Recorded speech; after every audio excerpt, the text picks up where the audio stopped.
Welcome back to another episode of The Hip. My name is James Layton, CEO and founder of Anderson James. This is the podcast where every single week I bring you a leader from our sector to discuss some of the biggest challenges in UK housing today. It was great today to be joined by George Paterson, Executive Director of Property at Together Housing Group. We spoke about some of the insights he's had from 40 years in the housing sector, how important a role stock transfers played in making Together Housing what they are today, how he empowers teams and has a coaching style to his leadership which gets the best out of them and gives them the opportunity to make key decisions. And there's some great insights for any next generation leaders out there that want to progress their careers. I hope you enjoy this episode, and if you do, I'd ask that you like and subscribe. George, welcome to the podcast. James, it's a pleasure to be here. Yeah, I'm excited for this one. I'm really excited. As I always like to start, do you mind just starting off by just giving us an introduction to yourself for the listeners? Well, that's fine. It's fine, James. Yeah, I mean, I basically have worked in housing all my life. Started 17-year-old, so over 40 years in the sector. And, you know, I listened to a few of your podcasts, and like quite a lot of people, I kind of fell into it. I didn't deliberately set out to become working in the housing sector. Basically left school at 17 in Scotland, in Dundee, got my hires, didn't want to go to university at that point, wanted to get some cash in my pocket and wanted an office job. So I ended up working in Dundee District Council. Started off doing old rent rebates, that was even before housing benefit came in, so handing out checks to people in the private sector. Worked my way up there. I spent probably 10 years, I say 10 years apprenticeship in Dundee.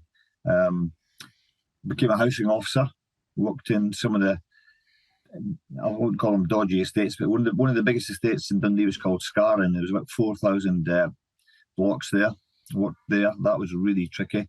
Lots of issues with poverty, lots of issues with antisocial behaviour, lots of empty houses. Really enjoyed that, but you could only do that for couple of years before you got burnt out, I think. Of course. So moved on to another couple of jobs in Dundee. Did some work in an office whereby we did all kinds of stuff. You did development, you did tenant participation, you did all those things. That was back in kind of late 80s, and that was a great place to work. But I just felt that about 1990, I'd already done my my qualification. It was the old NALGO correspondence course. Wasn't even online. They just sent you stuff through the post. You did your exams and you managed to squeeze through. Did my degree and thought, well, I think I'll move on now. And I came down to Yorkshire. Got a job in Calderdale. That was as a research manager. Again, that was in participation in the 90s. I took on had a journalist working for me who he did one of the early kind of tenant participation magazines, so Tenants magazine, and he also did a staff magazine, which was really funny. That was like before you did blogs and podcasts. We used to have a magazine you send around every couple of months to the staff. So that was great. I mean, I learned a lot in Calderdale. That was the Calderdale Council. We had some really, really good staff there. Brian Fairclough was the director. He was a great kind of boss to work for alongside Dave Proctor. He was assistant director then, and they decided in 2001, about just before 2001, that they were going to do stock transfer, and that had a massive impact on housing in Calderdale. And fortunately, I got a director's job there, and that kind of changed my career. Gave me a big step up. Really interesting time to work in housing, stock transfers, brand new organisation, make up your own rules almost. You got an influx of cash that you'd never had any money to spend in when you worked for in Halifax or in Colorado in the council. So we got the cash that meant we could invest in the properties, and that was absolutely fantastic. Did lots of good stuff there, enjoyed that. I actually did corporate services there. So although from a housing background, I worked on HR and IT and stuff. So just kept doing different things. I think one of my kind of useful attributes is that I could probably turn my hand to most things. maybe not brilliant at anything, but I always made sure I had a good team around me. Yeah. So I did that, and then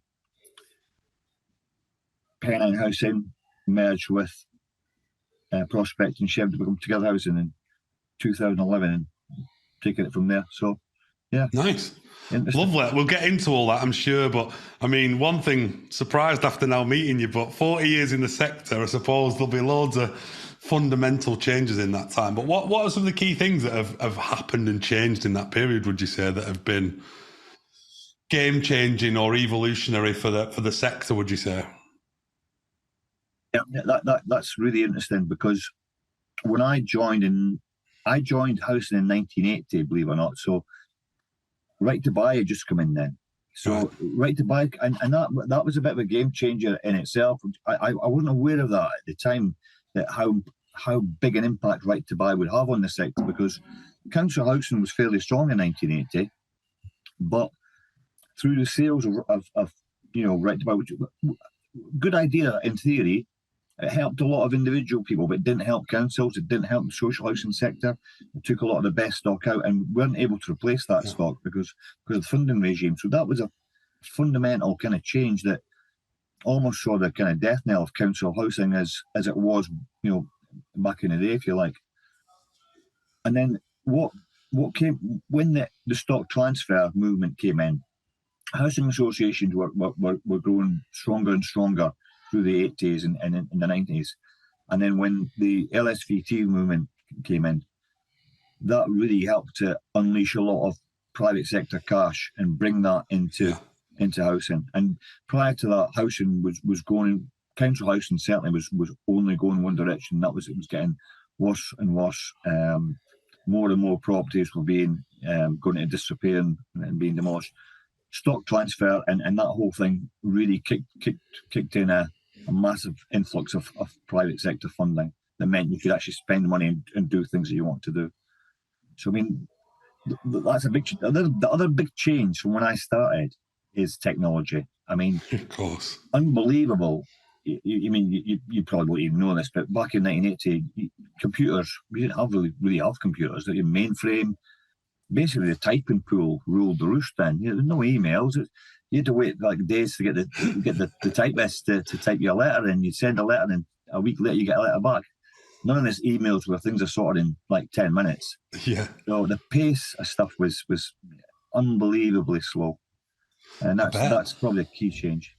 I remember actually when I started in the sector, I worked for a contracting business that did property services, and they were giving out their jobs on paper then. I mean, that's 15 years ago. So, think of PDAs and the digital transformation that's happened into that. It's crazy. Fast and fast. I mean, it's the pace. I mean, that's the thing that's today society, not just in housing, but across the whole of society, the speed of response, the speed of, the Amazons, your Apples, all the stuff there. Even emails aren't fast enough now. It's all Instagram. It's social media. It's just everything's instant these days, and a lot of our customers want instant responses to their issues, and that is a challenge. I listened to the podcast where David Ridley from 13 talking about what they've done, and they've done some really, really good stuff around that. But for some tenants, they don't want they want a phone call, or they want a visit, or they want to come to your office. So we need to be able to. Omni-channel is probably the phrase that we have to respond to people with different ways. Yeah, omni-channel, but the expectations are crazy now in the modern society. To get, I've got a daughter that's 13, and she wants things in the next 10 seconds, not in the next 10 days. So I just think that it's changed the expectations, especially the pandemic as well. It's changed the expectations of the service people require. How have you found that together in terms of getting your digital channels working in the right way from a repairs service perspective, would you say? Yeah, I mean, COVID did change quite a lot of things in terms of people spent a lot more time in their home. Yeah. They found a lot more things wrong with the property at their homes a bit more as well. So having to be in it, during the worst of lockdown, you spent virtually all your time at home, and customers were no different. They're the same as us, and they really, their expectations of what they wanted from their home, i.e. broadband, warm, safe, etc. went through, but they wanted repairs done really, really quickly. Now, our repair service, we've got quite a big DLO, an in-house workforce, I should say. DLO is an old-fashioned term, obviously. I'll get the director will tell me off for saying that. Yeah. Basically, our in-house workforce, really good, work hard, got PDAs, perform well, but couldn't keep up with the demand from customers. And we're working on a massive project at the moment around repairs and maintenance. That's something that we're focusing on now in terms of trying to increase some of the resources we've got in-house, using subcontractors as well. But subcontractors are difficult to find because they're very much in demand across the piece, aren't they? So, yeah. It's a real challenge. But we've got some really good thoughts on that. I've just launched along with a few of our colleagues, a big project called Modern Repairs. Because tenants they want repairs, but it's not just about repairs, it's about all the other bits and pieces that come with it, the service. Yeah. What will that include? What will Modern Repairs include, would you say? What will it? It's about your whole it's about how you treat your customers. So it's really important that you, and there's loads of stuff in the sector about this at the moment about, some of the negativity around how associations have dealt with customers. In the main, most associations and most staff will do a really good job in terms of dealing with customers. You're right in what you say about demand and the speed of requests and wanting expectations have gone through the roof. And it's been quite difficult to cope with that. So the project we've just launched really is working closely with other colleagues. Key for us is our customer contact centre. They take the initial phone call. That phone call could be about anything. The phone rings, they don't know what it's going to be about. They've got to respond to that phone call with an answer that will keep that customer happy, i.e., yes, you can get your repair, you can get it within our kind of service standard is 28 days for a non-emergency. And if you can't do it within 28 days, the customer will not be happy. So we need to make sure we do that.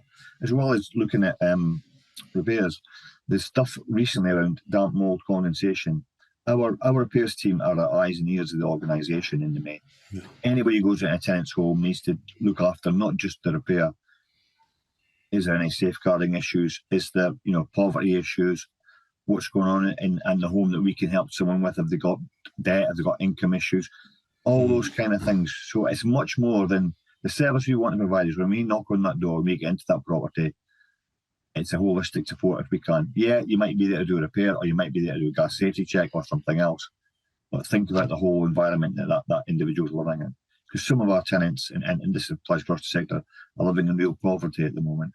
And we've got to try and help them. Yeah, I agree. And from a recruitment perspective, I must say that I'm seeing the art of a tradesman or tradeswoman really die off, and I'm seeing less apprenticeships and we're seeing less things coming through. And then when we layer in the customer service element that we want our people to have when we go into properties, it makes it almost an impossible task to find the right skills that we need for these roles. One of the big things about working in our sector is that you do have to care. You have to care about what you do. Again, listen to some of the previous podcasts, it's about that. When you go to do a job in someone's home, you want it to be something that you can walk out of that property being proud of having done it. And the person you're leaving, exactly. If it was your mum, your dad, whoever, they're happy with the job you've done there. So one of the things we like to do is say, are you happy with this, Mrs. Smith? Yes, great. Is there anything else you need doing today? No, okay. Now, that all sounds simple. That is far from simple. Usually you've got a trades operative might have, an hour to do a job. It might take them more than an hour. They've got another appointment waiting for them down the road, perhaps. How can we balance it so that they can stay at that property, finish the job, and not have to walk off without leaving that customer dissatisfied? So that's the approach we're trying to take. What we've done with our kind of scheduling system is we're trying to look at the scheduling of jobs and create a little bit more time in them. We want to try and increase productivity like everyone else, because that makes you more efficient, it saves you money. But at the same time, we need to get the balance right with it by not just do the repair and leave the customer happy at the same time. Not always easy, but that's the approach we're taking. The point about qualifications and tradesmen and apprentices, that is really important for our sector. And we are investing significantly in apprentices next year, because we see the current environment whereby the construction industry is there's hyperinflation. People can pick and choose where they want to work. We really like to invest in our own talent, and that's proved to be a success for us in many ways. So we're looking for probably about 20 apprentices in our repair sector, more across the rest of the organisation. We find that as long as we can keep them, and once they work for together, they find we're a good company to work for. Most of them will stay. Some will leave. We accept that. If they go out in the sector, that's fine. But we really believe strongly in kind of recruiting our own, building our talent plan, and making people kind of value who they work for and see opportunities ahead of them as well. It's really important. And I think it's look, I'm a massive ambassador on this podcast of apprenticeships and trainee schemes and all the things that come with that. But I think for me, the big one is that apprentices and trainees and developing your own talent is the way that you get the right cultural fit and the right customer service skills and all the other things, where it can be very difficult to take someone from a construction site in the middle of Manchester to a housing. It's a different skill set we require in this sector. We found that creating our own in-house teams has worked brilliantly because they get that ethic, but also we've got that flexibility. So fire safety is a big issue for most organisations. Certainly we've got 20 high-rise blocks, so it's massive for us. Now, having our own in-house fire joinery team, one, saves us money, two, means we know that they've done a good job, and three, means that the customer knows at the end of the day they're getting a really good service from them, and they feel reassured by that. One of our joiners left a few weeks ago, more money elsewhere, decided, don't like this, not for me, can they come back? Yeah, we'll give you your job back. Yeah, we can do that. That's and good. It works. It's a good endorsement as well for the company and the culture and stuff. The one thing I wanted to pick up, because then I wanted to get really into the repair stuff, was just around, you've obviously worked at director level for a long time, and we talked about the stock transfer stuff. How important of a part did they play in making together what it is today? And how important was it for the sector that it was a thing? Because I'm interested to understand your view on that, because I wasn't probably around when stock transfers began, but it's played a massive part in the way that the sector works now. Can you just give us your thoughts on that? Yeah. I mean, as soon as you say you went around when stock transfers came in, that's about halfway through my career, I guess. So that makes me feel really old. But not in my career anyway. I was here, just not in my career. Just about, yeah. Cheers, James. I mean, basically, to me, that was a really. I don't know who invented the idea, but it came up with it. It was an absolute great idea for the simple reason that when council housing in the late 90s, they had the HRA, they couldn't afford to spend the money, and homes had been underinvested in. I mean, if we think it's bad now, 20 years ago, it was shocking. Homes were underinvested in. What the stock transfer movement did was it created new organisations, which were housing associations, with the very similar kind of not-for-profit traditional value around wanting to look after customers, but it brought private financing. So, we did the deals with the funders at that time to create Penny Housing, access to £112 million, to spend on stock. Basically, it's just a big mortgage, essentially. You've got X number of properties, you borrow against those properties. As long as you invest in them properties and keep them worthwhile, then you'll be able to get funding. And that unlocked massive doors of funding. And that's the first point. The second point about stock transfers was, of course, tenants had to vote for them. So tenants instantly got a say in whether you transferred or not. So that meant you had to engage with tenants, and you had to make sure that you continued that engagement post stock transfer. So there was the benefit of bringing tenants more into the into the world of what their properties could be like, what their standards could be like. All this stuff now, tenant satisfaction measures, property standards, all the standards we've got, they were in place 20 years ago, just under a different name. And most of your boards had to have 5 councillors, 5 independents, and 5 tenants. And we moved away from that because the tenant, in my opinion, it was very difficult to get tenants on the board who could perform as a board member, because that wasn't the natural skill set. but they have got a really important voice to play. So the stock transfer movement, one, it brought in finance, which was absolutely desperate. Two, it gave a better voice for tenants, certainly for those associations that followed up. And three, I think the housing association movement generally, either traditional or stock transfer, it created a stronger housing association movement. So things like National Housing Federation, Homes for the North, all these, that helped strengthen the movement generally. So all in all, as far as I'm concerned anyway, I think it's a really positive thing for the sector.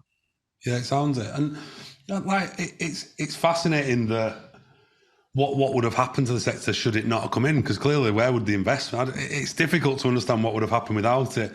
As we look at the present day, because clearly some people will know this story inside out, I know the situation, but just give us like a helicopter view of your role as group director, but also together now as it sits there today, because clearly how many properties, kind of just give us the sort of helicopter view. Yeah, so I mean, basically, Together Housing, large housing association in the north, based M62 corridor. So most they say the wrong side of the border, Lancashire, Yorkshire, but I mean I come from a different border, so all of that border. I'm from Burnley, so be careful what you say here, George. Yeah, nothing wrong with Burnley. I mean, we don't obviously Calico. I've got the stock in Burnley, but we've got Blackburn and Calderdale and Pendle and Rossendale. So it's all that area. Really, great area to work in my opinion. Obviously I'm from Scotland, so I've come down. I've lived in Yorkshire for over 30 years. Great part of the world is the north. Love it here. Wouldn't dream of going back. But in terms of Together Housing, that was a really interesting merger, because I was working for Penny Housing, which was Calderdale, and then we got Greenvale Homes, which was Rossendale. Shevin was a traditional housing association based in Yorkshire Humberside, and then Prospect was Twin Valley Homes, which is Blackburn, and Pendle, which was Pendle. So we created this massive 38,000 homes across the north of England. Really, really positive culture in terms of the leaders across all three organisations really wanted to create a bigger organisation to do the right things. That gave us a lot of freedom to kind of, for example, give one good example, not a property example. One example is we've got our own in-house social value arm called New Ground Together. That was formed out of Groundworks in Blackburn. It's grown across the group. Our role is, as a housing association, we're not for profit. Any kind of surpluses we make will go into New Ground, so we can get people into jobs, help people through fuel poverty, help people all sorts of ways. But in terms of my team, the property team, we just had a recent change, because I used to look after development as well, and we've moved that into the commercial arm, which in some ways is quite handy, because we had a new build team, we're building the homes, and we had a commercial team that were finding the land and so on. We put the director of development who worked for me earlier, she retired. We moved all that team together. But that's great, because that frees up my time to look at the massive issues around net zero, asset management, that mold condensation, repairs and maintenance, etc., etc. And really, what we've got is we've got quite a big in-house workforce. We still use contractors. We use partnering frameworks. We use our own procurement team to get us contracts, and we've also got a PFI in Pendleton in Salford. So yeah, there's lots and lots going on. I'm quite lucky. Well, I say quite lucky. I don't know much about Ange Postecoglou, who's just going to leave Celtic. He calls himself a lucky man, but I'm a lucky man because I've got lots of good kind of players in my team. Lots of good people work for me, and I think that's one of the secrets about leadership, is get lots of good people to work for you, and then you won't go far wrong. So we're doing pretty well in most areas, but there's lots of challenges. Building safety is a massive challenge. Say 20 high-rise blocks. That mold and condensation is a massive challenge, but again, we're doing lots of good things around that, as people are in the sector. The other big area that we need to get right and are still working hard on is repairs and maintenance, as I've said. And we've got a few things that we're sleeve on that one. We're working hard on that, and say our teams are actually coming together pretty well. The contact centre and repairs team working really, really closely together now, which is crucial. It's not always been the case. Yeah, amazing. I've got some questions on some of them things that you mentioned. Okay. So I just wanted to just quickly, though, ask, 10 years, I think I saw that you've been in this particular post. Is that right, roughly? Or next year it becomes 10 years? Yeah, about 10 years, yeah. I went to PFI for a couple of years then and took the property on, yeah. So just as a reflection, really, kind of what are you proud of in that period? What are you proud of some of the key achievements that your team have delivered in that 10-year period, would you say? Well, I think one of the first things that really did was bringing together 3 separate DLOs. I mean, that's a bit of a kind of a trick in itself. You know, all pretty good. However, all the different terms and conditions, different ways of working. For example, in Blackburn, they had a 9-day fortnight, which meant that they took every other Friday off. Right. And if you try to tell a tenant you're not going to get a repair every other Friday, that's never going to work. So we did lots of work with the unions, lots of work with the workforce themselves about culture and how do we get a customer focus, how do you get a good job, how do you make sure that you feel valued. Unions got on board with that. They didn't like everything that we were suggesting to them. You know, they liked the 9-day fortnight, obviously, but they saw the direction of travel and where we wanted to get to. We also changed some of the geography there, so it meant that people did have to work harder. Yeah, you know, there was no 2 ways about that, and I had a bigger patch to cover and so on. So that was a bit tricky. Actually, you know, you mentioned Burnley. We actually went to Burnley Football Club with with our meeting there with all the DLOs from Lancashire. Now we're talking. Yeah, we took them there and we sat them down, and you know, I think the first thing I said is, look, these 2 union reps says, don't blame these 2 guys for these changes. They've done the best they can to get the deal for you, and the deal is you'll get this, this, and this, but we want that, that, and that. Yeah, we got a few grumbles, but I'd say probably about 90% of the people came with us. And my view was always, if you don't like it, you don't have to work here. It's your choice. You know, if you want to go somewhere else, that doesn't suit you, go somewhere else. So that was a big challenge. And then I think more recently, the work we've done around building safety in particular has been really, really important. I mean, since Grenfell, obviously that's taken a real focus, but things like making sure you've got 0 outstanding gas safety checks, as close to 0 as you can get on electrical, because that's a really tricky one. It's a 5-year win. When you go into a property to do electrical check, you know, it's hoarded properties where people may have, you know, medical needs where you cannot turn the power off. Yeah, it's a real challenge. So getting all that stuff right, and then on top of that, the fire safety work. I mean, I recently read the book about Grenfell. You know, show me the bodies, bring out the bodies. From Peter Arps wrote. Absolutely scary stuff. You know, and we've done lots of work on fire safety. We've committed to putting sprinklers into all our high-rise flats. I think we've got about 14 out of 20 done already. We're working on that. We do not want a fire in any high-rise block at all. We don't want a fire anywhere, obviously, but we need to make our properties as safe as we can. And the board have been fantastic. They've really backed us. That's good. We've spent on that. So I think those are probably a couple of areas where I probably feel happiest with, but something can go wrong tomorrow. And of course. It's so easy. And like, I know we spoke off camera and you said you had 3 main priorities. Like, you know, within this is going into the property side now, but improving properties, having an outstanding repairs record and providing world-class service for tenants want. Now, people will think that, listen, you know, changing a 9-day fortnight to people working, that you've done that with the customer at mind, haven't you? The tenant at mind. But talk us through how you want to empower your teams to achieve those goals, those 3 priorities. People have got to want to do it.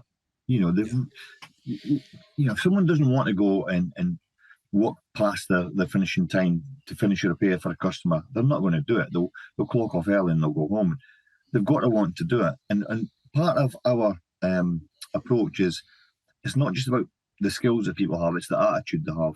They've got to have the right kind of attitude. They've got to want to, you know, of course, provide that service. You can train people, you can give them as much customer service training as you want, but if they don't have that underlying attitude, then you're not going to get there. And a big part of that is about our managers. And we do, and certainly in property, we do lots and lots to promote from within. it's great getting people from outside because they come in and they bring new ideas and they energise and so on, and that's great. But we do a lot of promotion from within, and what that gives us is what the people are like. You've seen how talented they are. Other people see the opportunities that they can have to get promoted, and get on, and it really works because we've got some kind of fairly young repairs teams leaders. They know the tricks of the trades. They know that, and more so their staff know that they know that, so they know they won't get away with taking shortcuts, but they want to do the right thing and they're keen to get on.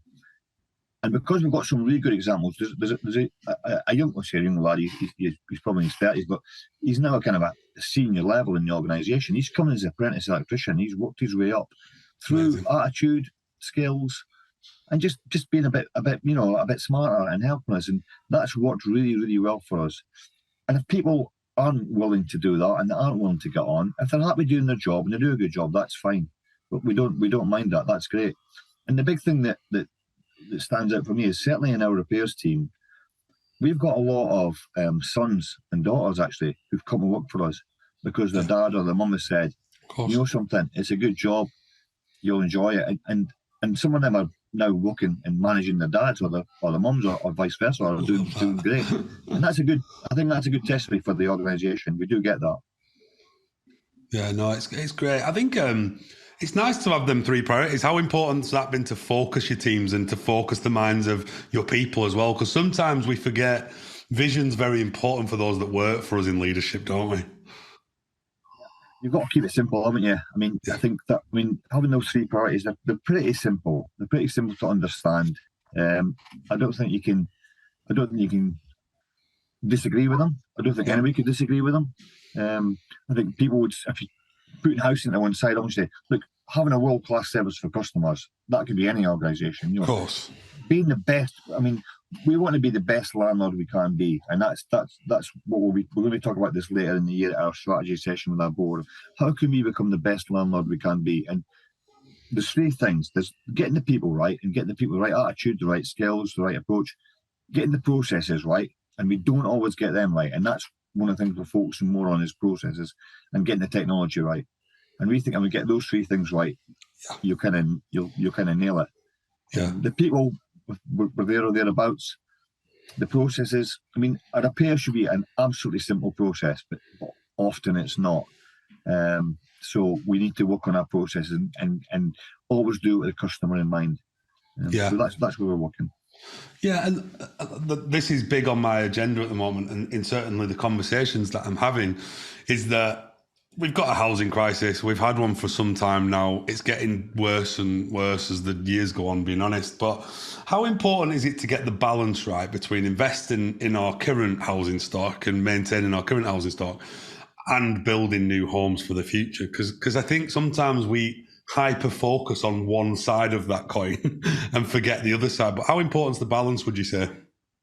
Yeah, this is massive. I was had a meeting earlier this afternoon with West Yorkshire Housing Partnership where we were discussing this very thing, whereby we're part of, we lead on a strategic partnership for new build. Our partnership's got to build 4,000 new homes over the next kind of 5 years, which we're on with. At the same time, you've got aging stock. You've got to make it carbon neutral. You've got to make sure you hit decent homes too. You've got to make sure that you don't have any damp and mould.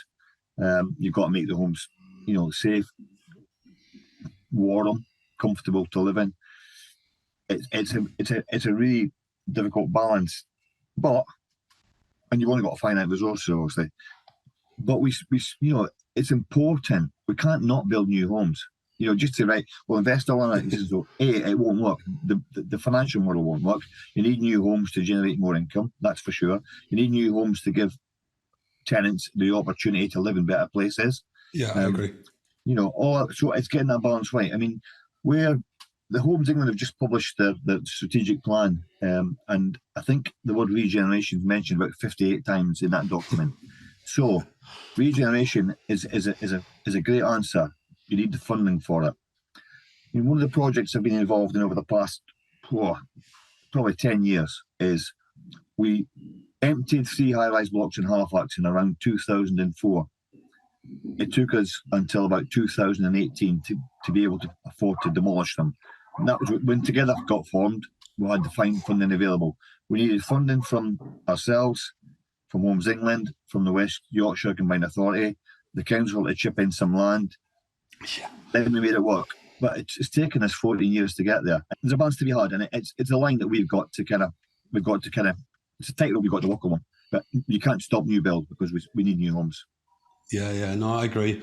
And I feel like people are slowing down development programs to afford the other elements. And I can see why, because they've not got the funding in place to do it. And you mentioned about damp and mould, and it's one thing that I don't want to shy away on the podcast. I think there's a massive spotlight been put on it.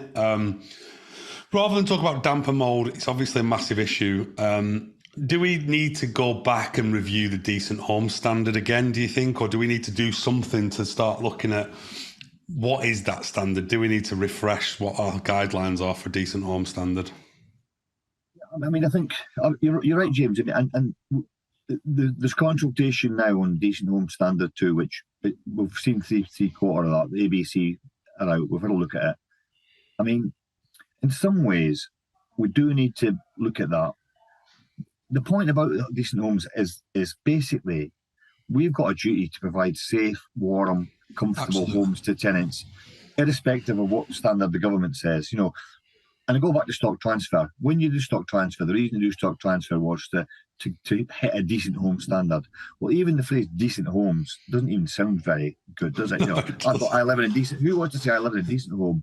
You want to live in a warm, safe, comfortable home where you've got, you know, no repairs, and that's the standard we should aim for. Now, if we can't achieve that standard, in some cases we can't. We need to seriously think about, should we disinvest in some stock, move people into better properties, even new properties. There's a balance to be had, and some of the stock that we've had, particularly stock that might be over 100 years old, can we ever get that to net zero? Can we ever get that to, you know, no. Therefore, disinvest in that stock, and that's one of the things that I did quite well with a team of people 3 or 4 years ago. We sat down as a team and said, look, there's no point investing in this stock because it's only got a short-term life. Let it wither on the vine, is the phrase I'd use. As people move out, do not re-let them. You know, keep the other ones safe, then take a decision, move people out, knock them down, build some new ones. Give us a little bit more funding and we can do more of that regeneration work. We've done it on 2 or 3 sites. And that's the answer. Don't invest in homes that really are uninvestable in. There's a balance to be had. I think one of the things that we've all done as associations probably is sweated our assets a little bit over the past few years. So you say, rather than replace the kitchen now, we'll let it go another year or 2. Doesn't always work. We've just improved our empty home standard so that when a tenant goes into an empty home now, the chances are they'll probably have a new kitchen, or they'll have a kitchen that's in good condition. They'll probably have a new bathroom. And then the discussion with the tenant is, we've given you a good home, you keep it to that good standard, look after it, stay longer, less turnover, and hopefully in the years to come, we'll get the benefits back. So that's the kind of approach we're taking. Yeah, and look, and I think that the spotlight's important for the sector. I think I said to you off camera, like I'm starting to get weary of the media sort of jumping on the sector. And the reason I do this podcast is I want to shine the light on the good things we're doing, not the poor things. Like, everyone makes mistakes. It's a really tough sector to be in at the moment. But obviously with Michael Gove mandating that social housing management must have a qualification, will professionalising the sector solve all of the problems, or will it solve any of the problems? Where do you stand on that as an opinion? Well, it's complex. I mean, where I'd say just because you've got a bit of paper that says I'm a qualified housing CIH member will not solve the problem. You do need to have, I've talked about this a little bit earlier, you need to have people who've got the right skills, but also the right attitude, the right customer focus, the willingness to work hard. I do think professionalisation is probably a good thing in some ways. Yeah, of course. But it doesn't always have to be a housing qualification. I mean, some of the best people that work for us and work for other organisations have come from other sectors because they bring new ideas, they bring innovation. You can't tell me that just being a housing qualified person is the right answer. Yeah. In a good team, you'll have all different kinds of people. the best teams have got people who are completely different. If you read some of the stuff from Matthew Syed's book, Rebel Ideas, get different people in a room, get them all talking, get them all sharing ideas, and you'll get the best solutions. Of course.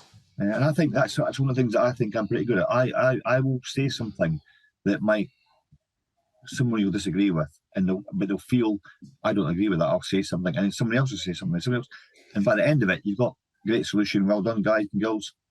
Job done. So professionalisation, I think, is good in some ways, because I think it's good to be qualified, whether it's a housing qualification or I did my qualifications, as I said, by kind of correspondence course, but then I did a BA honours in commerce and an MBA. So you pick up other skills from different qualifications, Yeah, no, of course. And I think I agree. I totally agree, actually. I think the professionalisation is always a good thing. I think there's many ways we can do that. It doesn't have to be as finite as it currently seems. What about, you mentioned a lot, and I love the fact that you mentioned about attitude, experience, cultural fit, and how important that is for you. How do you practically, I suppose, test for that? And have you any tips, secrets, advice on how can people really test and look at that experience to make sure they are getting the right cultural fits for their organisation? Yeah, I think it's really important. Again, that's one of the reasons that I love to promote within, because you know what the attitude of the person is, so you're halfway there. You can pick up at interviews, but that doesn't give you anything like the experience you've got. One of the things that I'm a qualified coach and mentor, and we're bigging together on coaching. We've got probably 20 or 30 coaches at ILM level 5, and then probably another 20 or 30 ILM level 3. And we really like the coaching approach for people. So you're not telling people what to do. You're asking them, what do you think we should do in this situation? You're gaining, you're unpicking from them what their thoughts are. We're not telling them, you go to that house and you do that repair and you do it in an hour. It's, how do you think we should best do this repair? How do we do this? How do we do that? One of our values is one together team. And that's really important, especially when people are saying, well, I don't think that's a good idea. So, well, if we're going to do this together, what do we think we want to do? So having that kind of ability to speak to people in a way that brings it out of them is really important. Not a telling culture, a coaching culture. And I think the other thing that we're pretty good at, not ideally good at, but we're good at identifying talent. So, and that comes through coaching, because you can say you might find someone who's, let's say, a bit lacking in confidence, or said a couple of knockbacks. How do you build them up for the next job application? Right, you might coach them to say, right, you've got some talent. What are you good at? What you're not so good at? How can you get better at what you're not so good at? Right, let's do this. Let's put your shadow in. Let's nurture. So you nurture people, you encourage people, and you give them opportunities. And if people don't want to take them, they might be happy doing what they're doing, or they might not be right for the organisation. So, and I always like bringing in new people as well, because you always need fresh ideas. You always need fresh faces. Of course. And that's where recruitment is really important, that you get a fresh face that will come in and add value to your team. Yeah, exactly. Yeah. And you don't get diverse thinking, do you, if you just continue to promote within? But I think it's so important to promote within. And I did some NLP courses and done some of the management courses. And I think it's all about language coaching, isn't it? It's the way you address the question rather than the actual question itself. I think it's about that coaching mindset's a really, really good bit of advice. The one thing I wanted to ask you, which and there's a couple of last things and then we'll finish, but it's just, how do we encourage more people to the sector? You, like hundreds of other people I've spoken to, never say, oh, I picked housing as a career. How do we encourage not only the next generation, but more people into this great sector of ours? James, I've listened to quite a few of your podcasts, and you've asked a question, and I've not seen a perfect answer yet, and I definitely don't have one. I think, does the term social housing put people off? Do they think it's going to be like social work? Because it is a bit like social work sometimes, I've got to say. But it's such a rewarding career, and it's such a rewarding thing to do, to actually, every day you're trying to help people, you're trying to make people's lives better. And how we need to find a way of capturing the essence of what housing's about, and somehow, sprinkle that into job adverts or whatever, to say to people, if you come and work in social housing, if you're working for a housing association, 1, you'll love it. 2, you'll help people. 3, you'll feel good when you go home on a night most days, not always because some things go wrong, but you really enjoy it. So I don't know the answer to that question, but I wish I did, because it's a fantastic place to work. I mean, I spent my whole career working in social housing, and there's been a lot of tough times, but always comes through them. And the support network from different organisations, even within your own organisation, but also in the sector, is fantastic. So yeah. I'm sorry I can't answer that one. No, it's a real collaboration. I think I'm getting closer to the answer, and I ask it pretty much every time I do a podcast. But I do believe that if we're going to get diverse talent into our sector, we've got to start challenging the norm around how we advertise roles, how we encourage and attract people. Because I think we've always been quite traditional in the way we advertise roles, and it's online or it's inside housing. If you go back 10 years, it was always the same way. I think there's an omni-channel approach needed to encourage different people from different backgrounds into the sector, for sure. I'll tell you, because I mean, basically, this is the best recruitment I did for a job was for an IT manager. And what I did basically was, my IT director said to me, I've got someone who is brilliant. They'll be great for us. They don't work in housing. They know nothing about housing. I said, right, okay, bring him in for a chat. Got this lad in. Said to him, right, what do you do? X, Y, and Z. Okay, what do you get paid? X, right, we'll give you X plus $2,000. Will you take a job with us? Yeah, right, start next week. He's been with us, 15 years. He's absolutely brilliant. He's the best person we've probably got in IT in the whole company. Didn't know a thing about housing. He loves it. He loves working for us. Everybody loves him. He's done a great job. He saved us for I know nothing about. That's how we should be recruited. Omni-channel, different approaches and different things. Absolutely. Yeah. I agree. And the final question for me, and I can't believe we've already run out of time, but the final thing for me is, what are you excited about? What's next for you in terms of kind of what are you excited to still achieve in your career? You've achieved loads already. And what are you excited about from a Together perspective and for the property team, and what you want to achieve in the next sort of 3 to 5 years? Well, 3 to 5 years, I'll be probably well past retirement by that time. But yeah, I mean, I think what's exciting at the moment for me, what's always exciting is we've got we've changed the structure slightly. We had an assistant director who was working mainly on Martin. He was working mainly on building safe, compliance, gas, electric. We've given him a job to do all repairs. He's stepped into that role. He's absolutely brilliant at it. He's fantastic. He's full of enthusiasm. We've promoted 2 people internally to support him. They're brilliant. They're fantastic.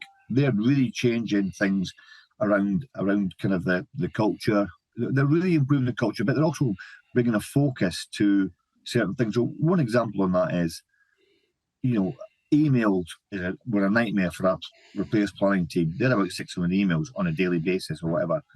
They're down to single figures now because they've changed the focus. So my view would be, make sure you involve other people in finding solutions. I love, what excites me is walking through the offices, now we're back in post-COVID, walking around, speaking to people, finding out what's going well, seeing the smiles on their faces, when things are going wrong, talking about, right, okay, how can we put that right? I know most people in the organisation I love managing by walking around, speaking to people, and you find out so many good things. And that really excites me. And I think as a leader, you've got to earn that respect. And I think people can talk to me, and they'll know when I disagree with them because I'll tell them. But if they come back with something better, then I'll say, hats off to you. That's the best solution.